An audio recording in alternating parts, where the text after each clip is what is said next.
Again, good day, everyone, and welcome to today's SWA webinar on financing nature-based solutions for water and sanitation. It will cover both public and private sector perspectives, and the webinar is in English, but it's also available with interpretation for both French and Spanish. To select your preferred language, please look at the interpretation icon at the bottom of the Zoom. You'll see something that looks like a globe. So please select your preferred language, either French, English, or Spanish. I would encourage you to introduce yourselves in the chat box. Put your name and your country where you're joining from. We would like to know who is joining us today and from where and which organization you are representing. We encourage you, if you have any questions during the webinar, to put them in the chat box or in the Q&A function throughout the session. We'll be looking at that, and throughout the webinar, your questions will be responded to. Once again, thank you so much for joining today's webinar. I would like to also introduce my colleagues as part of introduction. My co-host, Catarina Fonseca. Next slide, please. Yeah. Catarina Fonseca, James Duvitt from SWA, based in Kenya, and also Muyatwa Sitali, the acting CEO for SWA. Please feel free to contribute in the chat box or in the Q&A, as I mentioned already. The objective for today's webinar are basically three. We would want to clarify the potential to finance nature-based solutions for water and sanitation across different regions and contexts. To share practical examples for both public sector institutions as well as for private sector actors. And we would also want to strengthen the understanding of policy, regulatory, and financial conditions that can enable wider nature-based solutions adoption. We will begin with some brief scene setting, followed by examples and discussions, and then open the floor for questions and reflections. Many times people think nature, when we are protecting nature, maybe we are protecting it from people. But basically, nature-based solutions, it's about protecting nature for the people. And in this webinar, you will hear more examples from both private sector as well as from public sector. But before we get deep into the discussions, we want to have a quick sense in the room on what people understand about nature-based solutions. So we'll put up a poll where we'll ask you to answer in terms of your familiarity and your understanding. So you should see a poll on your screen now, pop up asking how familiar you are with financing nature-based solutions in the water and sanitation sector. Choose what makes more sense to you, because it's a multiple choice. Choose one that is relevant to you. Thank you.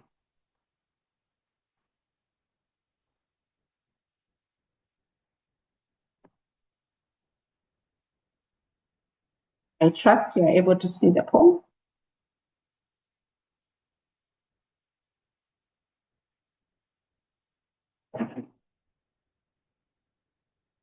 And James, you let me know if you've started seeing people's responses. Yeah, we're getting a lot of responses so far. Looks like the majority are folks who are aware but limited experience, and followed by people who are somewhat familiar. So about 4 people so far have said they're very familiar. So I'm very keen to hear some great questions and some great input from them today during the discussion. Thank you very much, James. Are the answers still coming or we are done with the poll? I think we have about a 70% participation, so I think that's a good representation. Thank you very much, everyone, for who contributed. Thank you very much, James, and thanks everyone for your contributions. At least we have a sense of where we are. And yeah, I can see now with a lot of people who are aware but limited experience. That's great. And then somewhat familiar, about 32%. And new to this topic, 18%. And very familiar, 7%. Okay, at least we have some that are very familiar. All right, thanks so much. So with that, it is my pleasure. If Sally, you're here, we'll go to Sally, Muyatwa Sitali, but if not yet joined, we'll proceed and I'll hand over the mic to Catarina. Oh, you are here. So thank you very much, Catarina. Thank you very much, Sally, for joining. And over to you. I can totally understand. You would obviously be saying you would passing this to Catarina. Unfortunately, it's been almost 4 months, 5 months going to since we lost Catarina de Albuquerque. Who really worked a lot around financing, but also around political engagement to make sure that we raise these topics at the right level in terms of decision making. So good morning to everyone. Good afternoon, good evening, depending on where you are. Bonjour, boa tarde, bom dia, depending on where you are. And thank you so much for organizing this session. The Systems and Finance Work Group is a critical part of Sanitation and Water for All. As you may know, we've got 3 objectives, and one of our objectives is very much focused on strengthening systems and also investments, mobilizing investments. And in that regard, around investments, it's not just new money or additionality. It is also about maximizing existing resources and using what we have efficiently. Now, Kate, thanks for the leadership of the Systems and Finance Work Group. This is something that you've done together with FCDO, so we appreciate that, and we look forward to the continuation of this work as we go forward. It is my pleasure to welcome you all again to SWA's webinar, this first webinar of 2026. This webinar sits within a broader SWA political process, not a standalone event. We do these webinars, we also do other events, but those are not standalone, and the events themselves are not the end of the process. They're just part of a longer thinking around political engagement and political dialogue, as well as political decision-making and action. Last year, Sanitation and Water for All and the government of Spain co-convened the sector ministers meeting in Madrid in October.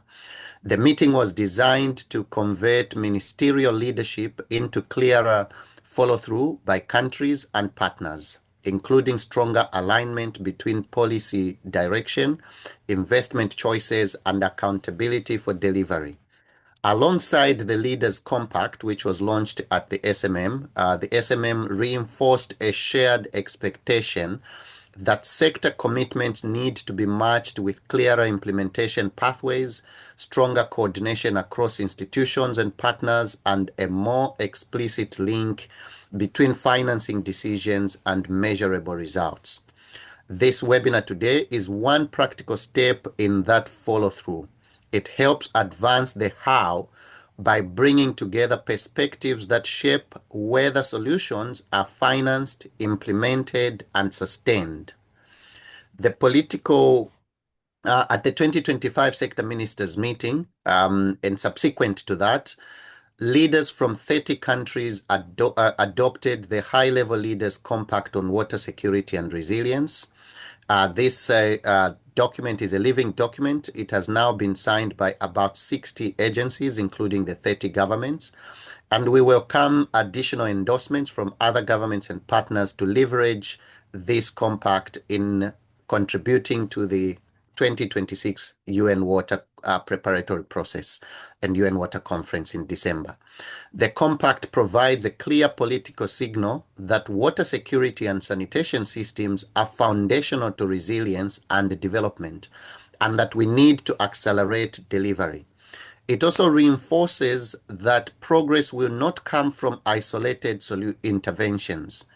It calls for integrated approaches and for moving faster through public-private collaboration, innovative finance, and scalable solutions that can work across sister sectors. Across our work, we see the need for sustainable solutions, scalable solutions, and solutions that can be delivered at speed.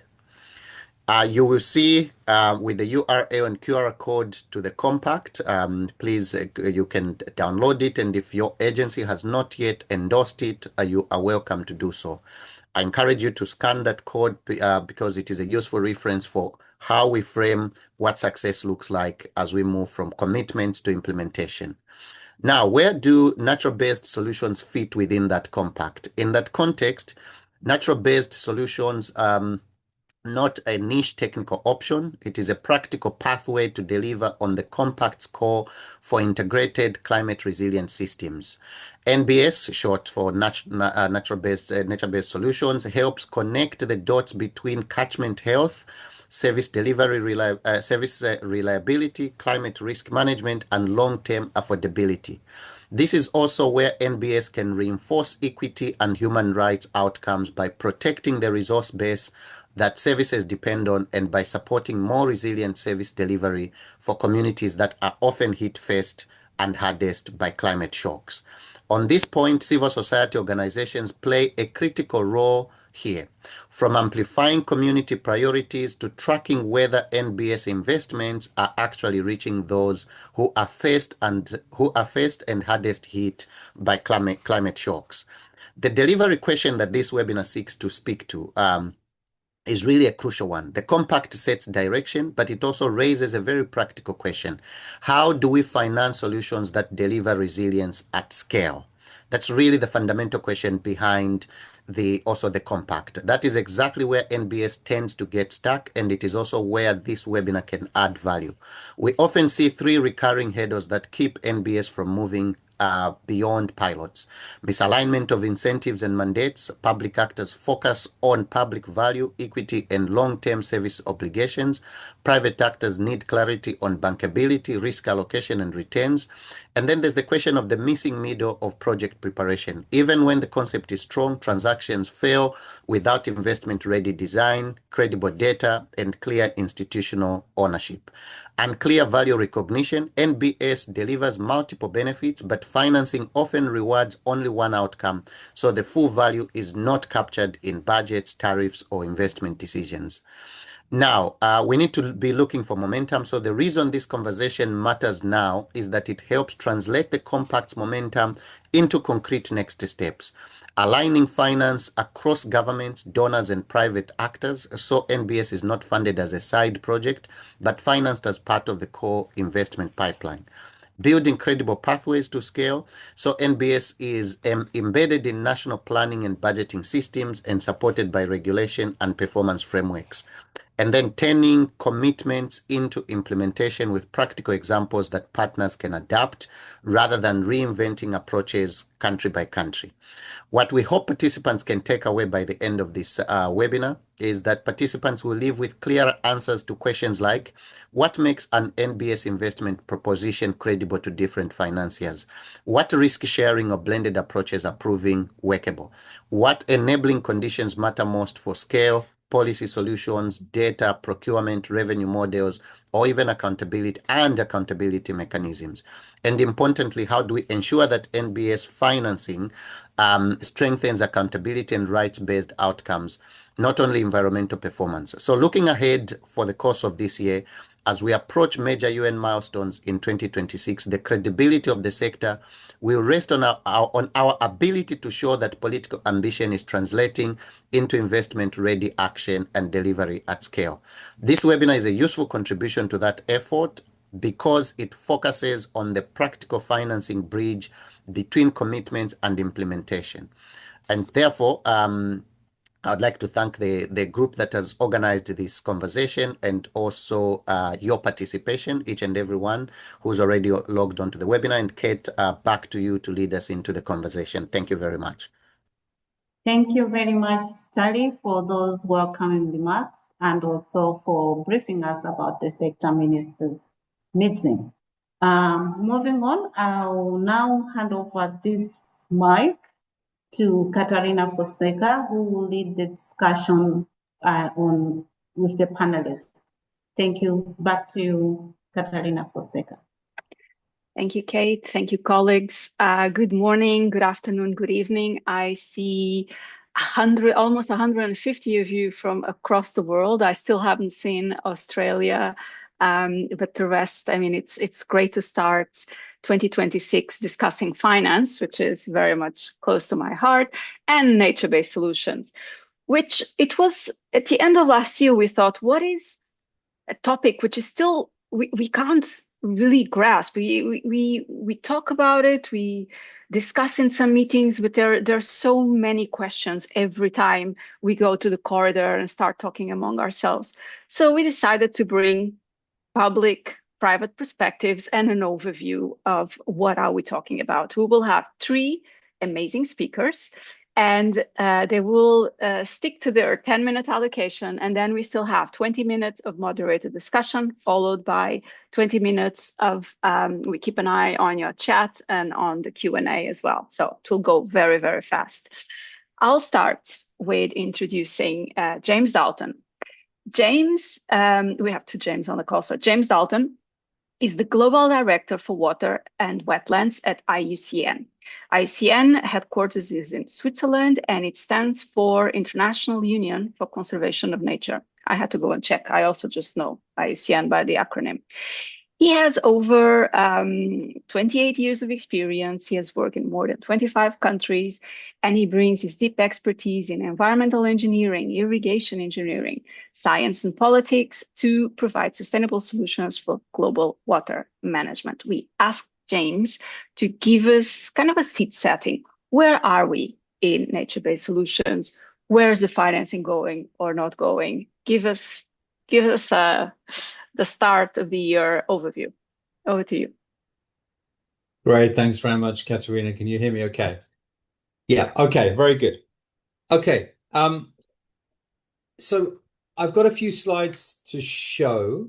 Hopefully. Yeah. Great. Thank you. Let's go straight to the next slide. Can we? So I'm just going to give an overview, which is what was asked, but also I think to understand and place the fact that the relationship between NBS and sanitation is probably not anywhere near as fully explored as it needs to be. There are some specific examples and contact points between what nature-based solutions can do for sanitation and water supply and vice versa, but they are few and far between. And it's an exploratory area which has probably not seen the level of attention that's required. So it's great that there's so many people interested in thinking further about this topic. And I'm just going to give a very high level overview with a couple of examples. And I think the key thing is to see where the process or the mechanism or the topic has got a relevance to you in the work that you're doing around sanitation, but also how there are things going on out there around NBS that may not be aware of the opportunity that sanitation brings. You know, fundamentally, IUCN defined this as NBS's actions to address societal challenges through the protection, sustainable management, and restoration of ecosystems. And key being to benefit both biodiversity and human well-being. It's very simple to focus just on people and forget the ecosystem and the ecosystem services that you rely upon. And it's also very easy coming from IUCN, where conservation and environmental projects focus on the environment and haven't traditionally paid enough attention to the people that live within that environment and their particular needs. And this has led to degradation of land and a whole range of implications in terms of conflict and missed opportunities. Nature-based solutions, therefore, are really focused on the key element is solution. So what exactly is the challenge that you have? And that's fundamental to be able to determine the pathway to take forward with NBS. And therefore, how can natural systems and ecosystem services provide benefits and solutions to those challenges? Fundamentally focusing on things like human health, biodiversity loss, degradation of ecosystems and ecosystem services, disaster risk reduction, food and water security, and climate change. Note that sanitation is not specifically mentioned in that, but of course, if you're trying to deal with human health issues, degradation of ecosystems, or disaster risk reduction, there are sanitation elements within those broader topics. And the idea is, and I think this is important to understand, is that nature-based solutions are long-term approaches. In order to reforest, restore systems, rectify riparian challenges, remove sedimentation, tackle pollution challenges, all of these require longer term solutions that, whilst infrastructure has a major role to play, infrastructure might also be the cause of some of these problems. So as infrastructure increases its costs to manage and run, due to the operation and maintenance cost of infrastructure, nature-based solutions also come with a cost to manage and protect and restore. But at the same time, the benefits from nature-based solutions should accrue over time. You should see them deliver over longer term at a greater level of pace. As the system grows, as the ecosystem is restored, as mangroves are restored, for example. Next slide, please. So what I'll mention is some of the things that are really about the system. This just gives you a broad term perspective over the type of application of nature-based solutions. And most of you are probably aware of this. Improving societal benefits for urban and green blue spaces. Sustainable management of agroforestry systems, so a strong link to agricultural benefits. Providing space for rivers to actually naturally flood and flow and enabling setbacks from river systems. Protecting and managing and improving the regulation functions of wetlands in terms of water storage, flood protection, water provision, food production. Protecting landscapes and forests for the things that people need them for biodiversity, for protecting sedimentation management and reducing erosion, and the protection of coastal ecosystems, bringing community resilience, protecting from coastal disasters, coastal floods, etc. Next slide, please. These are fairly standard responses, but they all could have, and in some cases, in certain projects, may have an opportunity for investment in sanitation benefits as well. What you see on the screen now are the criteria and the 27 indicators from our global standard for nature-based solutions.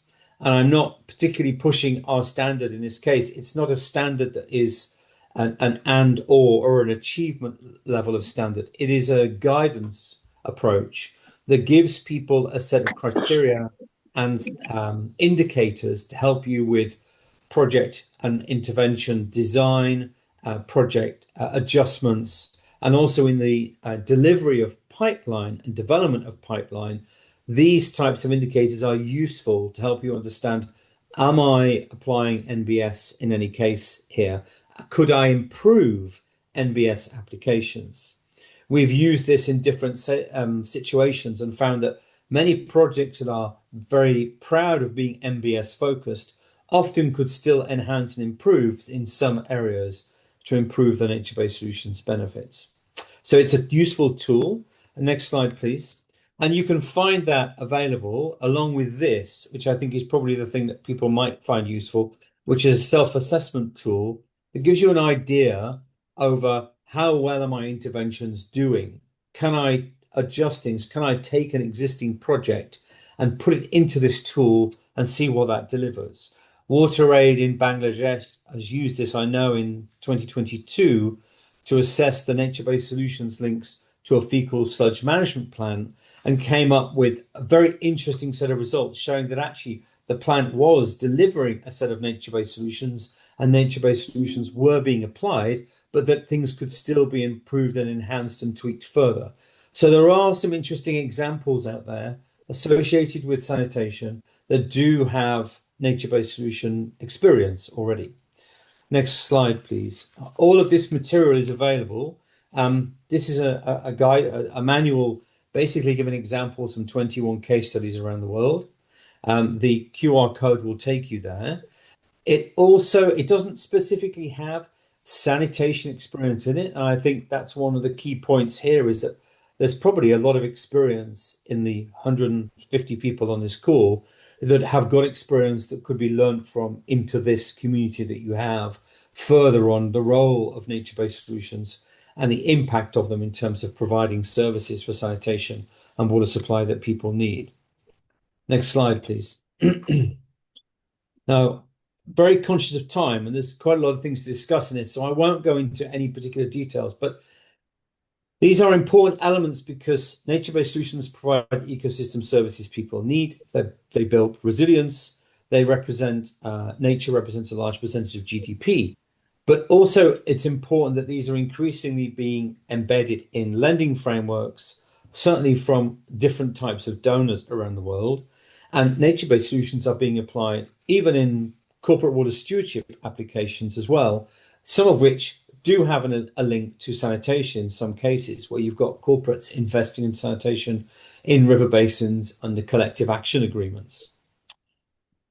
It's also important that in how this fits into decision-making framework. So going back to the points that were made at the beginning, one of the things that we're seeing with nature-based solutions is that it is certainly bubbling up the agenda. There's a lot of discussions on this in the lead up to the UN Water Conference later this year, but it's more about how are they being applied to influence the system of decision-making.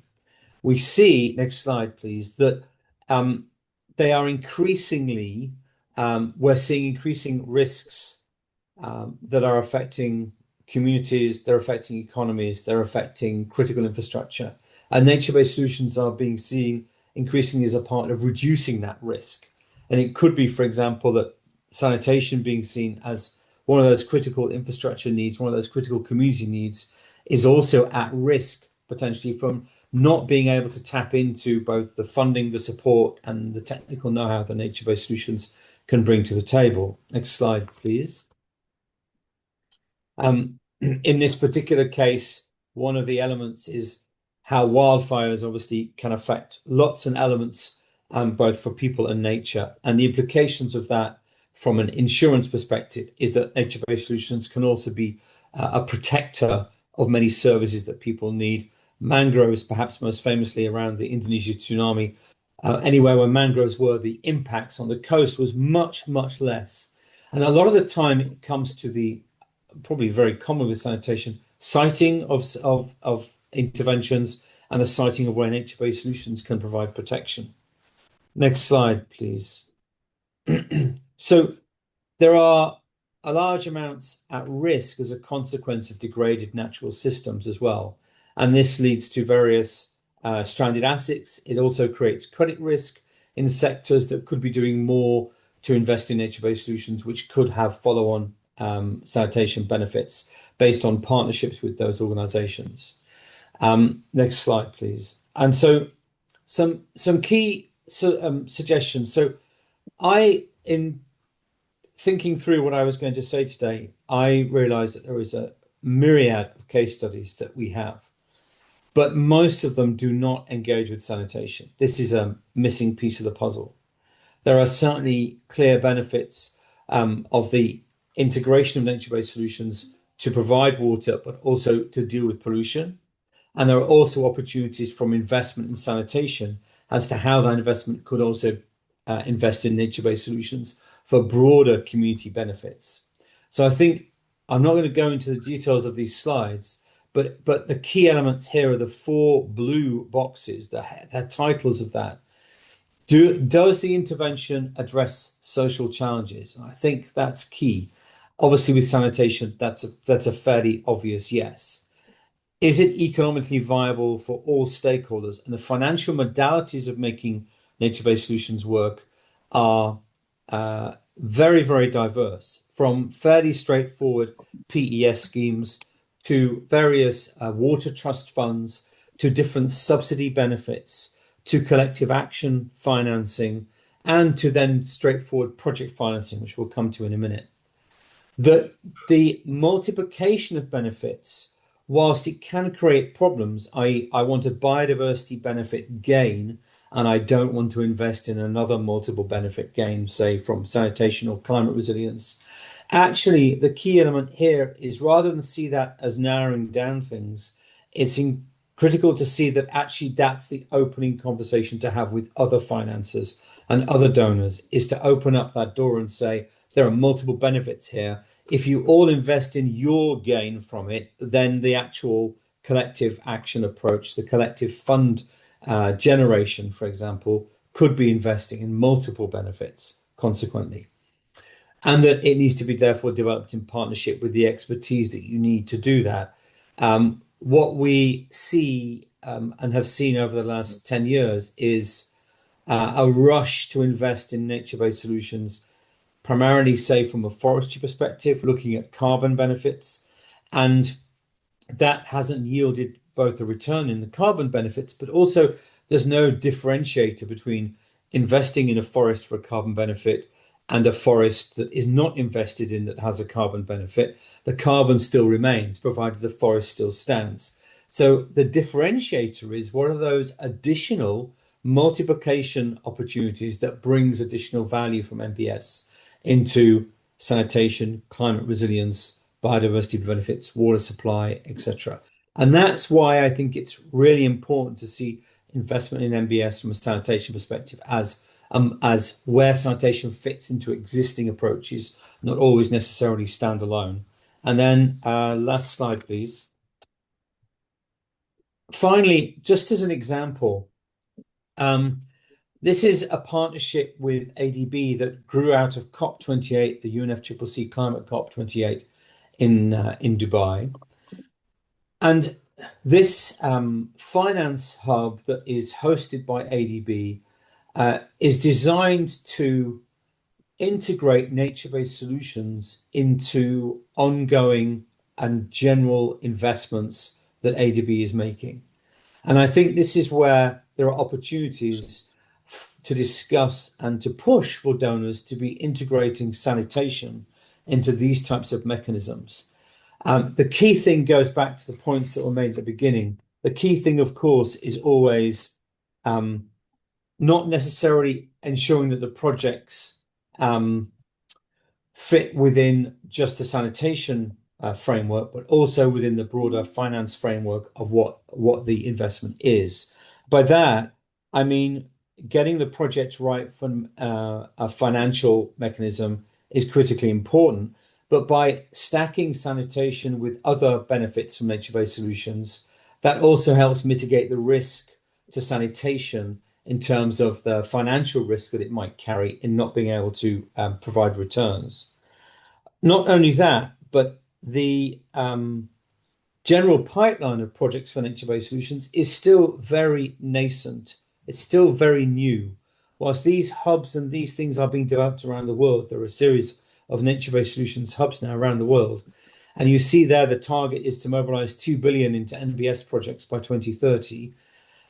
There is still not many projects in this space. And to me, that is a real opportunity for sanitation to be developing projects in partnership with others interested in nature-based solutions that would allow and grow value in this space for investment in sanitation. There's many other slides that I had to present, but unfortunately with my time limit, I didn't have the chance to do so. So I will stop there, and I'm very happy to talk about further questions and challenges to NBS financing. Thank you. Thank you very much, James. Thank you also for providing the self-assessment tool. It was one of my questions, how can people know if their interventions are nature-based solutions or not? So that I think it's extremely useful. Thank you also for the self-reflection on sanitation. That's fantastic. We are now close to 170 participants. Welcome to all the recently joined colleagues. We have 2 speakers to go. We will bring in public sector and private sector perspectives on nature-based solutions. So our next speaker is Dr. Joachim Abungba, who is the Deputy Director and Head of the Black Volta Basin Water Resources Commission in Ghana. Dr. Abungba has over 16 years of experience in water resource management, drought management, ecosystems restoration, climate change modeling and adaptation, and water governance, therefore being one ideal speaker for this topic. So we asked him to bring us why and where does the public sector consider nature-based solutions? How is it being financed? Over to you, Joachim. Thank you so much for the brief remarks, and happy to be sharing our case in Ghana, specifically on financing nature-based solutions with regards to the public sector, which aims at strengthening water security and climate resilience in Ghana. Next slide, please. This is going to be my order, basically looking at why NBS, why does it matter for a government like Ghana, and also looking at why is it a strategic investment to go into nature-based solutions in Ghana. And then we also look at the national policy pathways that we have adopted in Ghana. And then we look at the challenges, opportunities, and some innovative pathways for sustainable water management for the future. And then basically we'll go into some missing gaps or what is required in going forward.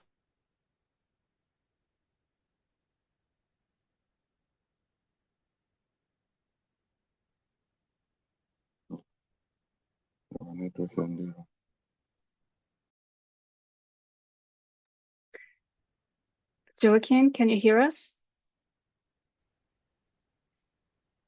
James, can we have the next slide? And hopefully, yes, Joachim, you are back. I can see you. Yes, can you see me? Yes, next now slide. we can. Right. Mm-hmm. This one is good? Yeah, this one is good. Go to the next Perfect. one. It's not moving from my end, so I cannot see. All right, so we are in the slide, why NBS matters to government. Okay, so why NBS matter to government? If you look at the typical case in Ghana, for example, most of the basins are faced with severe degradation, basically due to unsustainable land use practices, some bit of deforestation, mining activities, and also climate change. That, to some extent, has deteriorated the water quality, increased sedimentation in some of the river courses, and eventually reducing the water flow for downstream users. But government of Ghana realized that nature-based solutions are cost-effective compared to other strategies. For example, if you take grey infrastructure, and the fact that they also improves biodiversity conservation and also carbon sequestration, and also support livelihood functions of ecosystems. And so because of that, the government felt that it is better to go into nature-based solutions as a way of restoring ecosystems, as a way of improving livelihoods, and as a way of ensuring that we are able to contribute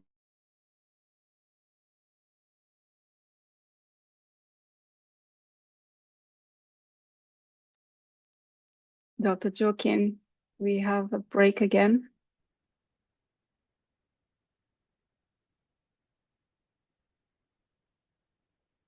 I'll request where we are using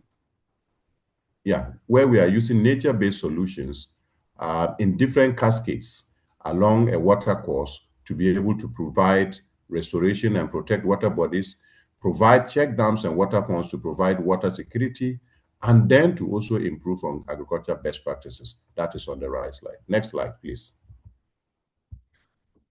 But MBS generally are strategic for Ghana, because if you look at Ghana as a country, we are served by a number of transboundary water courses.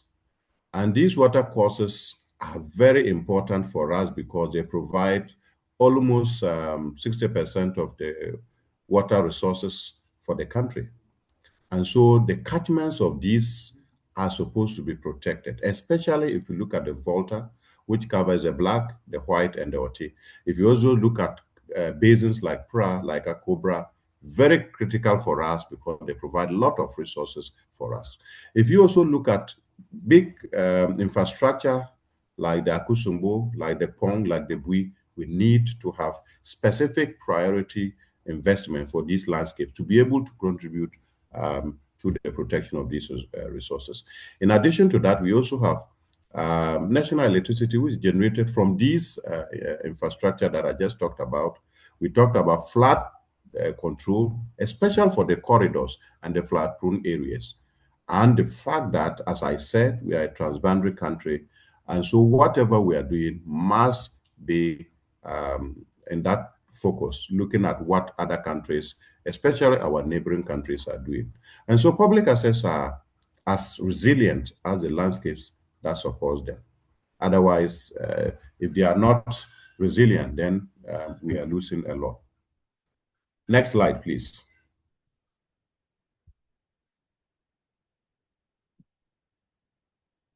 So if you look at the national pathways that the country Ghana has adopted over the years to support in the implementation of water management, providing water resources for the country, we developed what we call the Comprehensive Framework for Water Governance in 2007 with specific core objectives, which is one, to ensure that we have equitable access and sustainable development for all water resources in the country, which has a cross-sectoral integration approach to water needs for domestic, for agriculture, for industrial, and also for the environment. In this, we imbibe in the principles of water as a social resource, economic, and also environmental good, which also considers the participatory approach with gender equity as its focus. And so we move on to adopting the integrated water resources management principles for Ghana, which we started. And this, we developed what we call the integrated water resources management plan for the country. And then we also established specific basin boards with specific integrated water resource management plans that supports the implementation of integrated water resources management and making water more available for the people, which is also stakeholder involved in terms of the focus. The participation has more been also in letting the stakeholders taking part in the governance processes of water resources. So Ghana progress has so far been good. Let's say that we are in the middle. We are around 57% in terms of the implementation of integrated water resources management. But what is aiding this?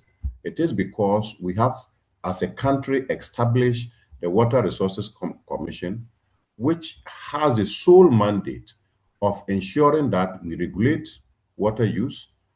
We also conserve in terms of protection of watersheds and managing water quality, providing adequate and basin level governance structures to support integrated water resources management, and also ensuring that we are able to fairly distribute among the various sectors in terms of water that is required. And this links directly to SDG 6, which is looking at how we align our targets in terms of ensuring availability of sustainable and sustainable management of water resources and sanitation for all in the country. Next slide, please. Yeah, but in terms of financing for the water sector, it is clear that we need to do a little more to be able to get to that financing that we need to be able to bridge the gap. If you look at the Africa's water investment gap, for example, based on the 2025 assessment, we need a total of over 64 billion. But currently, we are doing around 15 billion. Sorry to interrupt. You only have 1 minute to go. In Africa. The same, if you come to Ghana, it is the same. We are doing around 0.4 billion in terms of investment in the water sector, when we actually need about 1.6 billion in terms of the water sector. This is a challenge, but there are some key challenges that are peculiar to Ghana and also peculiar to the African continent. The typical ones, I will just list a few of them, is in terms of tariffs. The tariffs are far below cost recovery levels across Africa. And the same is also in Ghana. And also the fact that most of it is used for O&M costs. And 50% of them are also poorly designed in terms of subsidies that really do not benefit those that we should target to benefit. And that is a challenge. We also have limited public budgets that are allocated for the water sector. And that is also a challenge. So without addressing these financial gaps, Ghana's water security and transboundary cooperation are at risk, and therefore strengthening economic development and climate resilience. But there are opportunities that we can go into, and I will go through them quickly so that I don't take so much time. We have the Green Climate Fund that is also dedicated window in terms of adaptation projects that can be given to countries, and we can leverage on that. We have the African Development Bank that is also providing some facilities. We have adaptation fund that are global mechanisms, and then we also have the World Bank. But we have also been successful in some of them. In Ghana, for example, we got the Ghana Climate Resilient Wash, about 120 million. We have the Greater Accra Water Project, which is also 30 million. So a number of them. But assessing this climate finance, especially, depends on some key strategies, which must be water climate linked, and then they must also be multi-stakeholder driven, with specific emphasis on science and data driven. Otherwise, you may not be able to get it through. But in terms of the innovative financing pathways that we can adopt as a country, or we have adopted, we have the blended financing system, which is a strategy used for development finance and philanthropic funds to mobilize private capital for investment and also mitigation. We also have the public-private partnership, which we have adopted as a country for some specific investments and that we are using.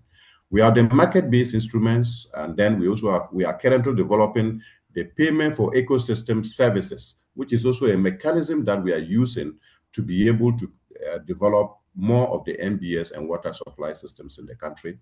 And the last is the watersheds programs, or the water funds, which we have developed. And currently we have done one for the Black Volta and the White Volta, which we are using to implement specific nature-based solutions to be able to drive home the importance of this. So yes, what are all these water funds or watershed investment programs about? Basically, they create and enhance finance and governance mechanisms which somehow bring all stakeholders, both public, private, and communities, around a common goal to contribute to water security. And basically, it's normally through nature-based solutions for watershed management. And this is basically what we are doing in the Black Volta and also in the White Volta. And we are even upscaling that. But there's some requirement. We need to do a little more to be able to make these systems work better. The first one is a governance mechanism to ensure collaboration among the key stakeholders. And then also we need to sustainably find a way of streamlining the funding to restore degraded areas, to provide the proof of further support in those areas. And so to do this is what we want to highlight in the Black Volta, where we are focusing on restoring critical ecosystems as using nature-based solutions to provide water security. And to do this, we have some public sector institutions that are providing funding, providing support, with the Water Resources Commission taking the lead from the water use charges that we generate to be able to support in deployment of these interventions. We also have other partners like the Hilton Foundation and the Nature for Water that have come in handy to support these processes of providing the evidence to be able to upscale and also to implement nature-based solutions. And this is the delivery model. I won't go through this, that we are using in Ghana. The WRC is the main ambit that is coordinating the processes, with each of the partners contributing some bit of support to a centralized system that is hosted at the Water Resources Commission to support in the MBS and water security implementation. So this is the implementation strategy I talked about. The WRC is coordinating it. Other partners, NGOs, donors are also coming in with community-led, using the local water committees that we have established in the specific watersheds that we targeted, and also providing some capacity building to be able to target the investments and to target the specific watersheds that we are doing the protection on. This is an example of the water use charges that the country Ghana approved by the parliament that we raised, and this is what we normally use to support the MBS interventions and also general water resources management in the country. But there's more that can be done. We need to upscale the watershed investment programming across other areas to be able to get the needed benefits that we want to see in the sector. And to this, we will say that we need to coordinate in terms of the financing.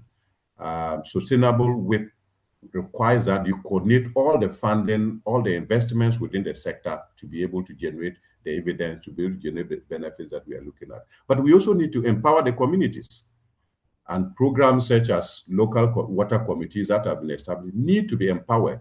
They need to see the benefits. They need to be able to be taken through the processes so that they can lead the process with some policy integrations, which then also aligns with the national priorities and the national focus of the country. And at the end, we need to scale up. Like I said, expanding nature-based solutions across other basins in Ghana is critical, because to generate the evidence, to be able to support, for the country to be able to put in more, we need to generate more evidence, and that needs expansion to be able to generate this. And so to end, I will say that NBS protect public investments and reduce long-term costs. They also deliver water security. They are also climate resilient, and they provide livelihoods altogether. And so they must be mainstream into our plans, our policies, and our public financing systems. So they must be targeted as part of our budgeting system, so that together we can have healthy watersheds that are foundational to Ghana's development and for our water security. Thank you for your attention. Thank you so much, Joachim. Thank you for the extensive PowerPoint. Colleagues, do not worry, all of the PowerPoints will be shared. Thank you for the very concrete examples that you shared and the amounts that the government of Ghana has managed to invest in nature-based solutions. And I retain an inspiring sentence. So nature-based solutions protect public investments. I like that very much, and reduce long-term costs. We now come to the last speaker, and we bring in the private perspectives. And so we have the pleasure of having Nancy Ngao.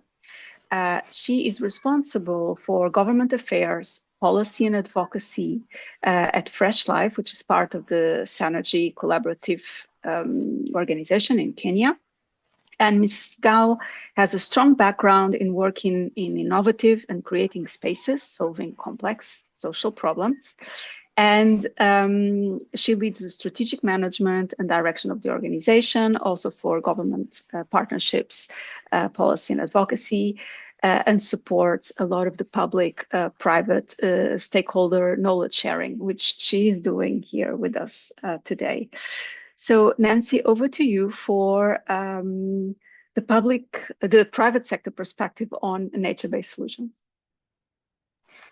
Thank you, Catarina. Hello, everyone. So I will take us through the missing piece, sanitation, that James had spoken about during his presentation. So I can start by speaking a little bit about who we are. You can go to the next slide, please. So Synergy Collaborative exists because African cities are growing, and with that growth, there's new pressure on sanitation systems, on waste management, and also food supply. So instead of treating these as separate problems, we are solving them together, and that's why there's Fresh Life and Regen Organics that come together to now make the Synergy Collaborative. You can go to the next slide. So why nature-based solutions matter for cities? So let me start with the why. Across Africa, as I've mentioned, our cities are growing at a very incredible pace, and urban populations are rising faster than sewer networks, drainage systems, and wastewater treatment. On top of that, we have climate change that is making everything harder. We're seeing more flooding, more drought, and more stress on systems that are already fragile. So traditionally, our response has been more pipes, more treatment plants, and more capital-intensive infrastructure. But those systems take a long time to build, as we've seen. They are extremely expensive to operate, and they rely on water availability that many cities simply do not have. Nature-based solutions are giving us a different path. So they're allowing cities like the ones we're present in to meet essential services like sanitation, food production, while restoring function and building resilience. Next slide, please. So looking at food security and climate dynamics, at the same time, Africa's food systems are under a lot of pressure. Demand for nutritious foods is rising and populations are growing, but supply is struggling to keep up because our soils are degraded. Fertilizer prices are also very volatile, and we have climate shocks that are becoming more frequent. So when we talk about nature-based solutions, it's not just about climate, it's also about food security and eventually our livelihoods. And that is what is exciting, that there are circular models like what Synergy is doing and other organizations that sit directly at the intersection of some of these challenges. Next slide. So this is a breakdown of the Synergy Collaborative. I talked about Fresh Life that manages the first three components of the value chain, and our sister company, Regen Organic, that now treats and reuses this waste. So we ensure that the nutrients go back into the soil, carbon stays in the ground, and cities become cleaner and healthier. So the idea is simple. Instead of letting sanitation and organic waste pollute waterways, emit methane, we are safely collecting it, treating it, and converting it into productive agricultural outputs. You can go to the next slide. So this is our impact so far. We've been able to serve over 300,000 people every single day with safely managed sanitation with our active toilet network, 20,000 tons of waste safely managed, and we are also offsetting 30,000 tons of CO2 every year. Next slide, please. And that brings me to the role of partnerships. Sanitation is ultimately a public mandate, but no city can outsource it entirely to the market. But innovation and execution are areas where the private sector can play a very strong role. We scale through long-term partnerships that we have with water utilities and counties, where sanitation is a devolved function, to give us regulatory legitimacy, operational coordination, and also the ability to plan long-term. Well, let's say if you're not moving with the mandate holder, there will be lack of sustainability and there'll be no longevity in anything that you implement. And of course, looking at from an investor standpoint, these partnerships matter because they are also reducing risk, market uncertainty, and also policy risks, which are some of the biggest barriers to private capital in NBS. Next slide, please. So one thing about NBS is that it can actually be commercially viable. From treated waste streams, you can produce categories of different products, like what we're doing here at Synergy. We are producing organic fertilizers, which are improving soil health and water retention, and also insect protein animal feed, which is offering a very high quality feed ingredient for poultry and for fish. For farmers, both products make economic sense. So fertilizers help increase yields around 30%, and insect protein helps reduce feed costs while improving animal activity. animal productivity. For private investors, the commercial logic is clear that these are real and growing markets and they have a very strong demand. Next slide. Next slide. Yes. So we don't just you can go back. The next one after this one, sorry. Yes, there we go. So we don't just operate at pilot scale. Now we are running manufacturing hubs in Nairobi, in Kakamega, and in Kilifi. So these are three major cities in Kenya. And we have a capacity of over 10,000 tons per year to process this waste. We are partnering with agrovets, with cooperatives, and with organizations like One Acre Fund to ensure that our products get to the farmers.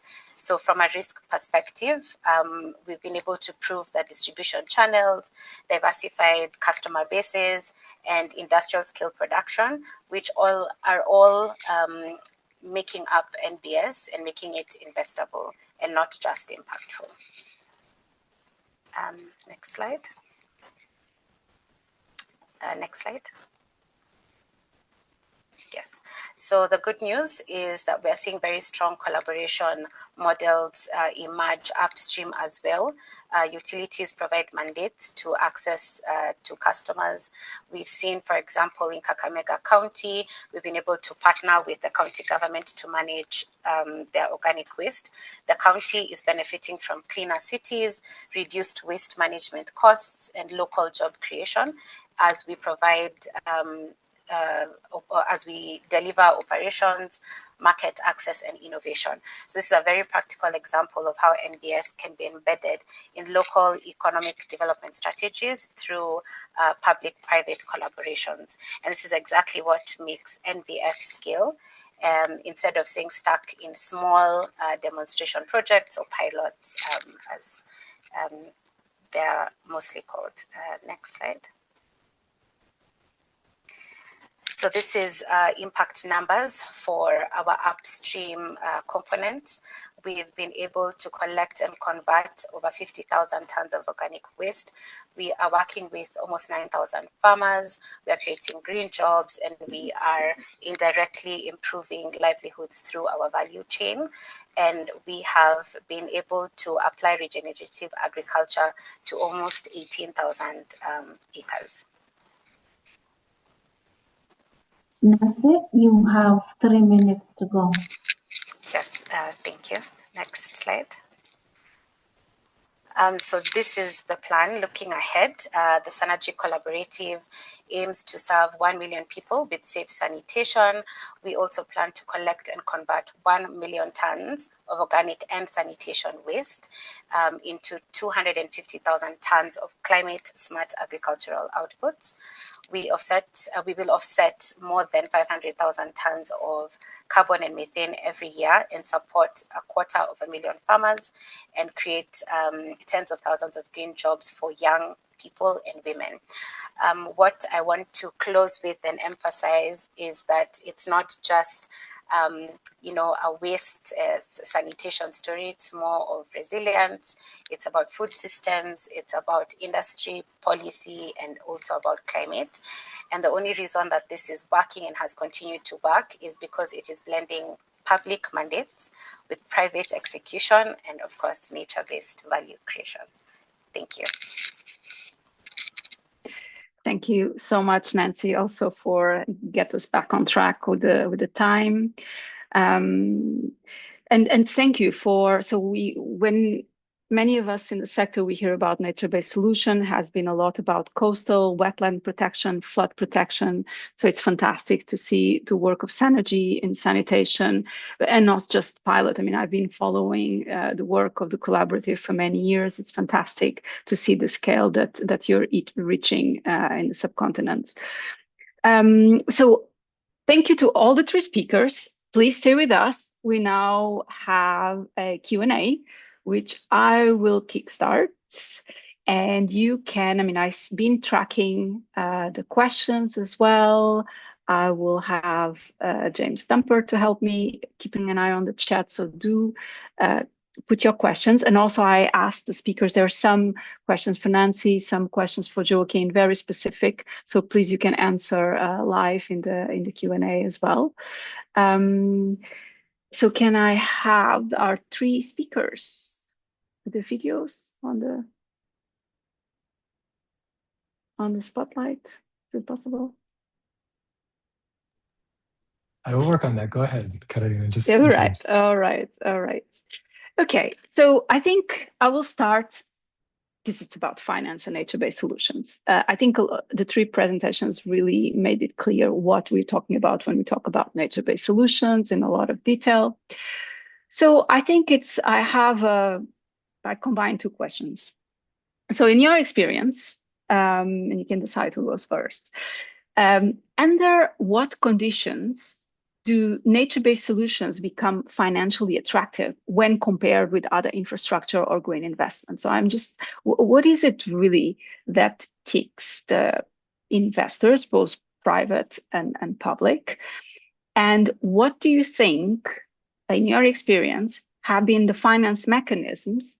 I'm talking about water tariffs or basin fees or carbon credits or climate funds, or the new acronym that we all have to have in mind, PES, so it's Payment for Ecosystem Services. Which ones of these finance mechanisms have shown most promise for scaling? Not for starting. I understand that there's a lot of both public and private investments on the infrastructure component, but what about for scaling? What have been the combination of finance mechanisms that make it sustainable? I don't know which one of you would like to go first, and keep it very short so we have another round of questions. Sure, I'm happy to kick off if that's all right. Go ahead. With everyone else. Sure. So it's a hard question to answer because NBS are so context specific, but I think the key things that I've seen is that when it's, as with any form of infrastructure, if you're building a bridge, you get an idea of what the returns, or building a road, you know what the return structure is going to be. So it's fairly straightforward. It's laid out in front of you. You need to be able to get to that level of simplicity with nature-based solutions. So you need to understand exactly what the return is going to be in terms of the ecosystem services or the benefits that they are producing, and therefore who is going to be funding that return back. So certainly water fund structures, which are essentially a form of PES, are the things that I've seen that are workable. They're probably not at scale yet, and they're probably not ambitious enough at the beginning to be able to cope with the stresses on the system when it comes to, say, climate impacts. But certainly they are workable. The constraints around them is that those who put the money in tend to pay to play. So you pay in to the fund, you get a return back from it in terms of the benefits that you're looking for potentially, and then you're claiming that those are your benefits, whereas actually their benefits that are shared far broader than that. So there is a little bit of rent seeking structured around water funds. So the tools need to sophisticate up, but certainly there are the opportunities there. It's more about the simplicity.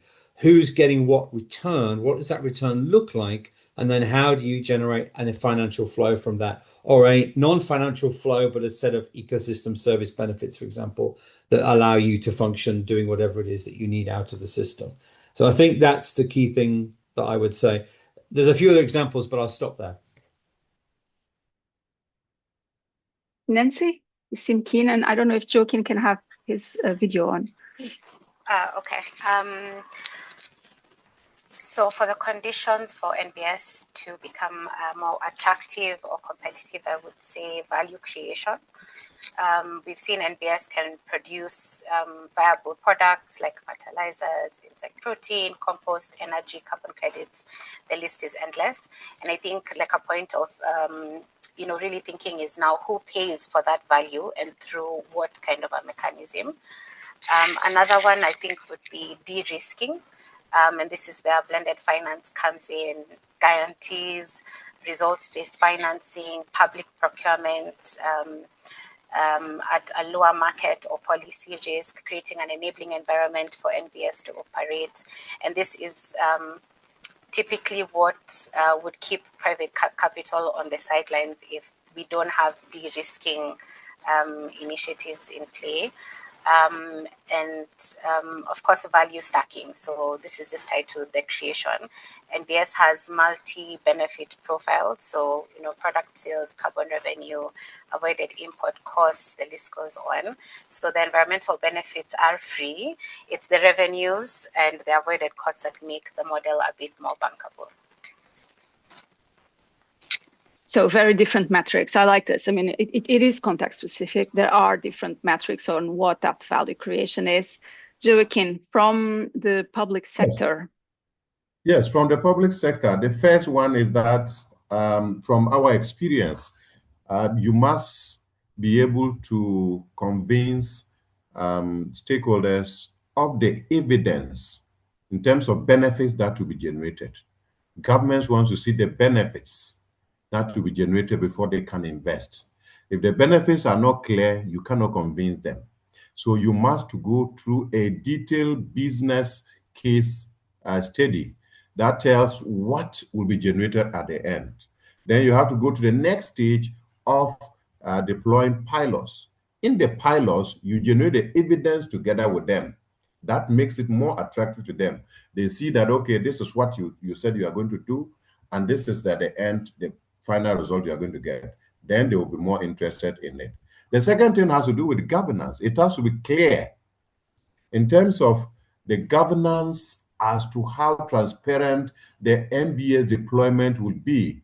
Public sector, especially government, want to see how that will cascade. Otherwise, it is less attractive to government. They want to know how resources will flow, how it will be used. They want to know who is getting what, who is getting involved, especially also for the private sector, who also get involved. So those are key in terms of the public sector, in terms of attractiveness to MBS deployment in Ghana.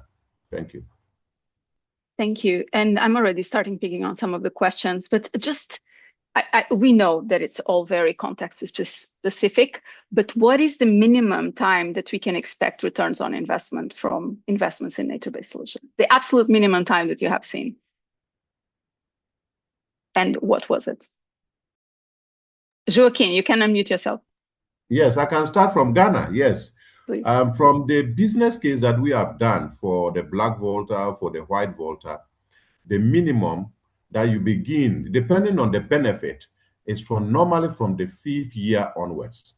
However, from the immediate pilots that we are doing, we are even generating benefits even in the 3rd year. Mm-hmm. But this has to be followed with specific evidence-based data that you collect that will be validated by the stakeholders who are involved. Then that makes it more transparent. They know that you are not just cooking data. For example, we are looking at trapping sediments that produces or increases the turbidity of our water bodies. So if you target restoration, you are doing vetiver planting close to the abstraction point, you are also doing check dams that controls the sediments that are transported into the abstraction area. Within 2 years, you should be able to see the improvement within that particular catchment. So it depends on the kind of MBS intervention you are targeting. For us, we have a cascade of them that we target, and each of them along the same stretch, so that we are able to generate the evidence faster. But a minimum, you should be targeting from 5-10 years upwards. But we modeled our case for a 28-year period to be able to generate enough evidence that you can sell it out to the government and other public sector entities. Yeah. I like the ambition and the scale of public investments. But Nancy, how is it for you? Sanitation, that is seems to always be the forgotten child. But I will say, Sanergy has been in existence for now 15 years. And 15 years ago, we were not talking about container-based sanitation, non-sewer sanitation. The focus has always been on sewer. So it's been a long journey of having sanitation, and especially non-sewer sanitation, recognized, and new innovations recognized as well, to the point of now we are producing agricultural byproducts from human sanitation waste. So I don't want to say it'll take 15 years, but we've seen wins within the 15 years of this progress in adoption of such technologies and innovations. And what I think is maybe a point I want to just put across is we need to create an environment where regulations exist and incentives exist to close that window of time, so that it's not another 15 years for maybe a Synergy type that comes up today. So number one is recognition. We need to have legal recognition of some of these innovations and practices that are coming up. Without recognition, you're always just one regulator away from being shut down. Second is standards. We need these standards. We need to the government to lead and create these standards that support these innovations, because you find innovators are ahead of where government is. So we need to have government catch up and adopt what is already working. And third, of course, is incentives. Results-based financing has been working very well for us in sanitation with our government partners. We need to look at tariffs. We need to look at public procurement contracts, and these can help to convert public benefits into private investability. So just really creating that enabling environment would now close the gap in terms of how long it would take to see benefits for some of these innovations. Thank you for also adding, the incentives that you need to get these earlier returns on investment. James, and then we pass on to the Q&A. I think, if I think about some of the big schemes that are out there, I'd say you're talking about 7 to 10 years, really. In some of those great, big, large restoration schemes, you can push things in from, say, a subsidy perspective, like they have in China, and then you're getting almost immediate returns back from an environmental services perspective into agriculture, but it still takes a few years for that to really bed in. But you're talking about, longer term, because I think it also depends, geographically. I'd say, some parts of the world, you need MBS operating at bigger scale to give you the benefits that you want. And that just takes a lot longer to set up any form of deals, get the finance flowing, and the coordination required between stakeholders. So you need to take that into account in the complexity. Certainly, some of the discussions I've had with private finance going into lots of lands that they may have the concessions for, so therefore they've got a huge land area, but they're only actually involved in operating part of it. They're dealing with lots of communities. The challenge they have there is actually the governance required to maintain the deals and the relationships to ensure that they're going to get the MBS benefits they're looking for later on, because people change their mind, people die, situations change, and therefore the reliability is also important. And that almost needs sort of an actual, risk assessment itself. I think also Norway, for example, I know it's not necessarily a country that's requiring sanitation, but Norway is an interesting one because it actually put an MBS policy forward as MBS first. So rather than MBS always having to justify its existence, what Norway did was they said, you look at nature-based solutions first, and if they can't solve the problem, then you go down the traditional conventional path into built infrastructure solutions.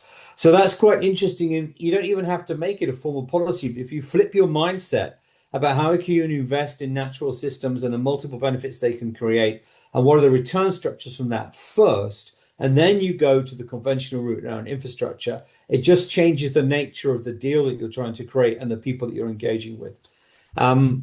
But I think with these things, it's always going to be a longer term push to get the returns happening as quickly as you can. But again, we may have much faster numbers in 3, 4, 5 years, and in 20 years' time, hopefully, there'll be more, useful metrics and useful methodologies that can help.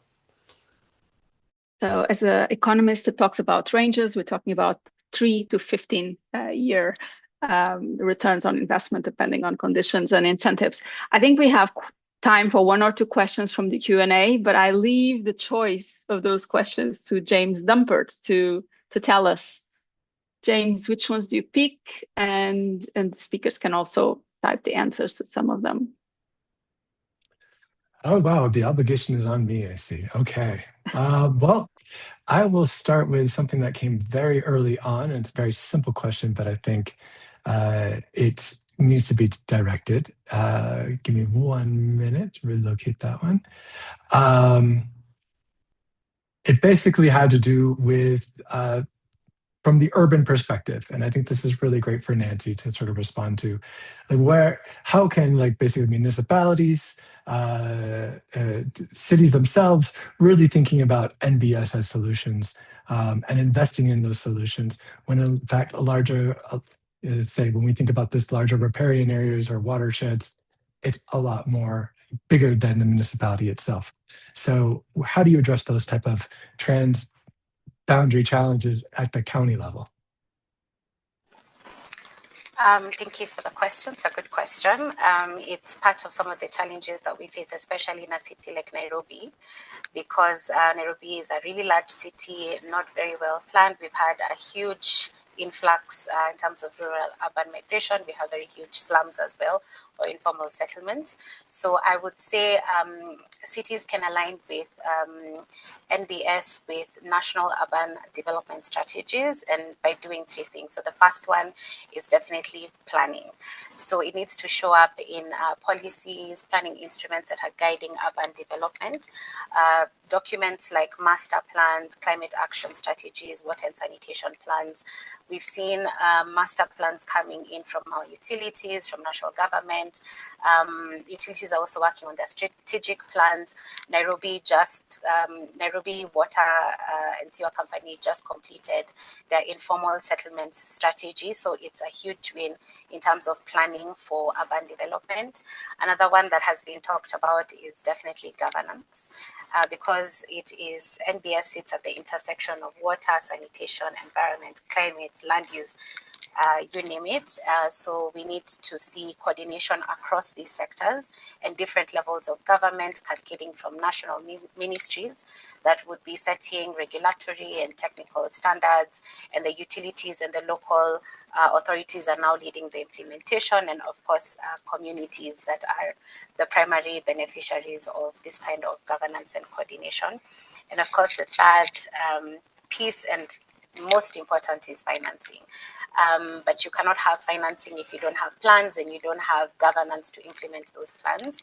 So once that is done, financing, we've seen some financing pathways are directed towards traditional infrastructure, whether it's national urban development funds or conditional transfers to the local government.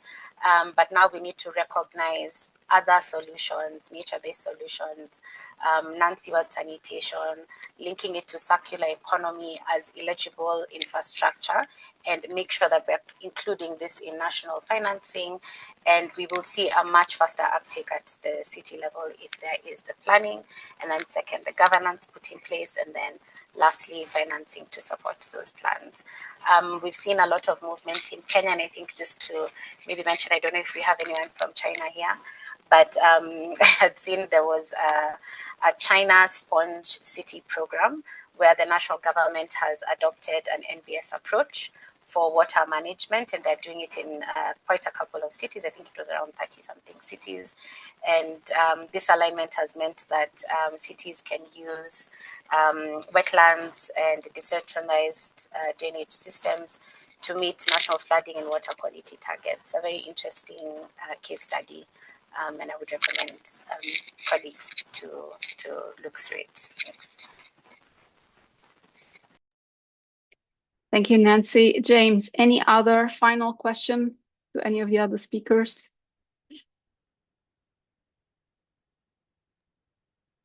There are so many great questions. It's hard to pick. But let's just try this one. So Ghazi asks, excuse me if I'm not pronouncing it, James's point is very accurate and lead to an important question.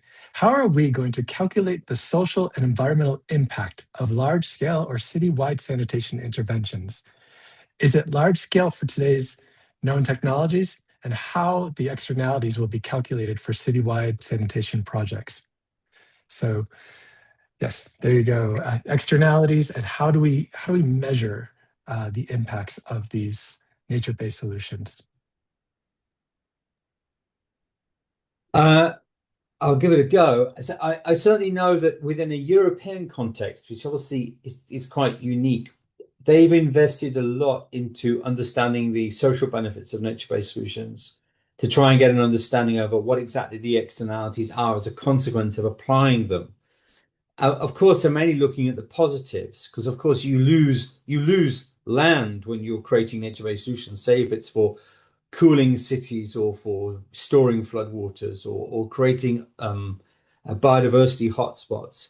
But a lot of the time, certain cities, you do have, for example, if you take into account the need for, if you've got, it's a very specific example, but if you're changing your fleet of vehicles in a city to electric vehicles, then you don't need to store oil and gas in your cities because everyone charges at home generally. And so consequently, you've got spots of land that you could convert into natural areas for different nature-based solutions roles.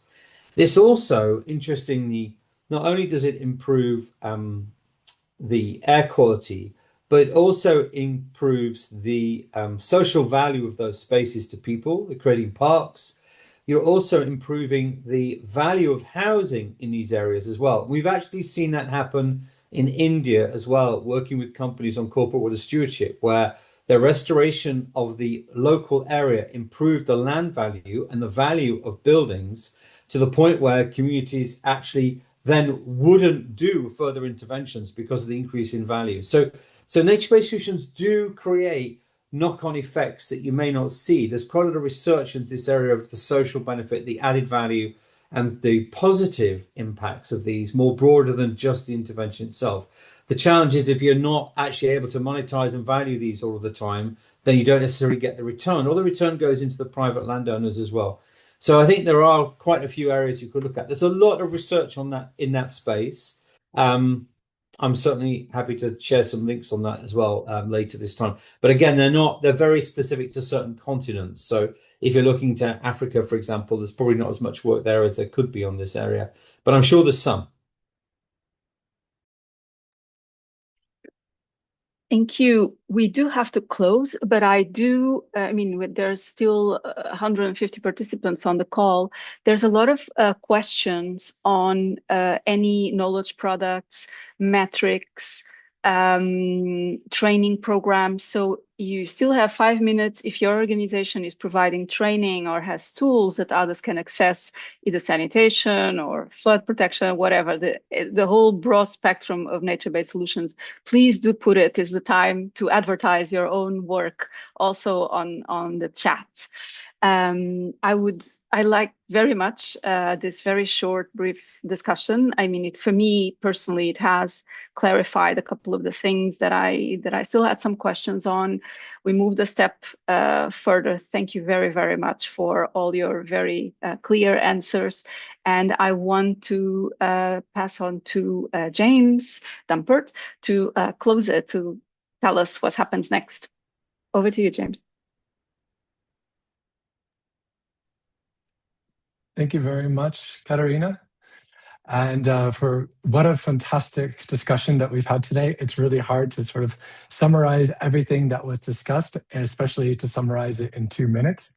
But some of the key takeaway points that I heard, or some of the key messages that came through to me, is that, you know, this whole NBS first, I love that as a slogan. NBS is a service delivery instrument, right? It's not an environmental add-on. So it's critical for, especially for reducing risk, improving continuity and affordability of water and sanitation services.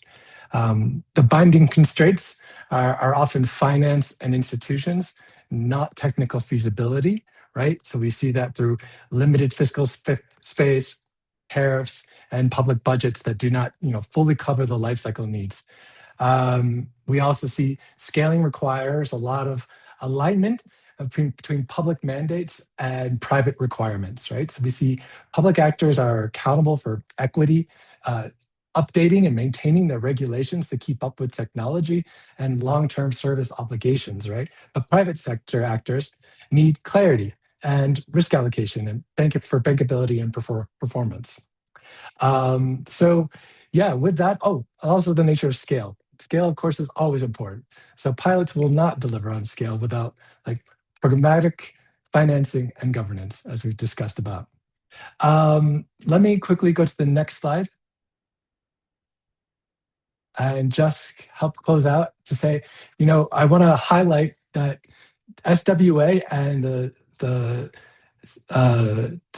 sector finance working group that has come together to put together a sort of a learning brief, if you will, or a case study snapshot that was commissioned by SWA and the Sector Finance Working Group as well, and carried out by Steph Smith and his team at IRC WASH. I encourage you to click on that link and to learn more about some of the key messages that we uncovered that were reiterated within this discussion today, and leads to many different resources for you to carry on the discussion and think about going forward.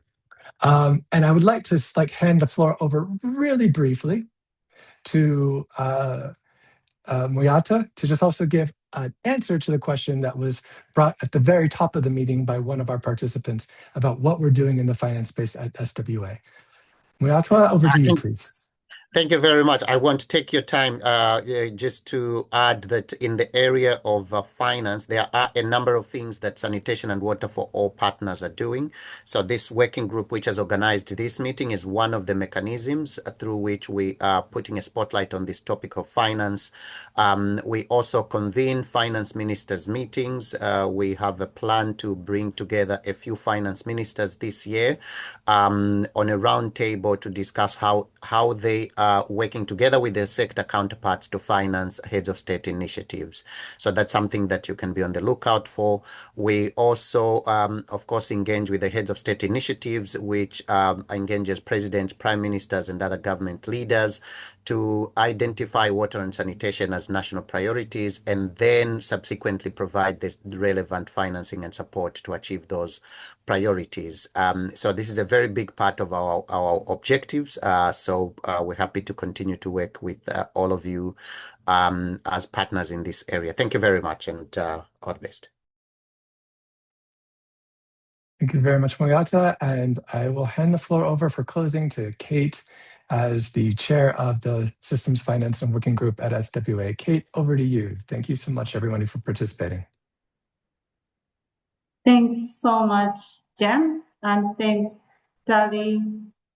Thanks to our speakers for the preparation that went into the presentations that you've made, and for being here today. And I also want to thank all the participants. Thank you for joining. We'll share the recording, and also some of our speakers may respond to your questions that you've put in the chat after even this meeting. So thank you so much for joining. Please stay in touch. Thank you, and over.